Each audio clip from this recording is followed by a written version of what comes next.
মুজাহিদে মিল্লাত ফয়জুল্লাহ চিশতি রহমাতুল্লাহি আলাইহি, আল্লাহ তার কবর জান্নাতের নূর দিয়ে ভরে দিন, বলুন আল্লাহুম্মা আমিন।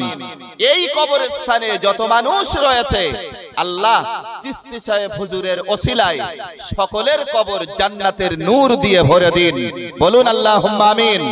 আরো দোয়া করি আল্লাহ দাদা পীরের খলিফা ফয়জুল্লাহ চিশতি রহমাতুল্লাহি আলাইহি তার ওসিলায় গোটা বড়গোবরা গ্রামের সমস্ত কবরের আযাব থেকে রেহাই করে জান্নাতের নূর দিয়ে আল্লাহ তুমি শান্তিতে ভরপুর করে দাও, বলুন আল্লাহুম্মা আমিন।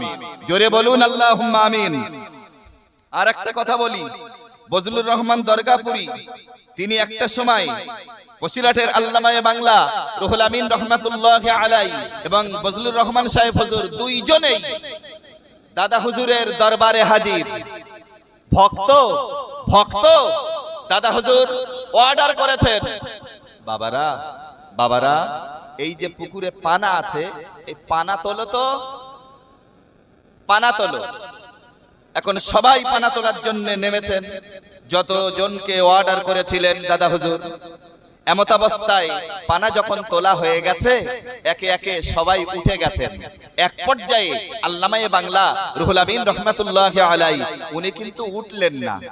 সাথীরা বলছেন, রুহুল আমিন, ছাত্র ভাই হলে কিরাম হয়, এই এদিকে চলো, এই চল ট্রেনের টাইম হয়ে গেছে, এরকম হয়। তা পীর ভাই আর পীর হলেন দাদা হুজুর, সঙ্গে সঙ্গে বলছেন কি যে তুমি উঠে এসো, কাজটা তো হয়ে গেছে, তুমি আর কেন, সবাই উঠে এসেছে, তুমিও উঠে এসো। এমত অবস্থায় আল্লামায়ে বাংলা রুহুল আমিন রাহমাতুল্লাহি আলাইহি বলেছিলেন, আমার পীর আমাকে নামতে বলেছিলেন, উঠতে তো বলেননি। সুবহানাল্লাহ, সুবহানাল্লাহ।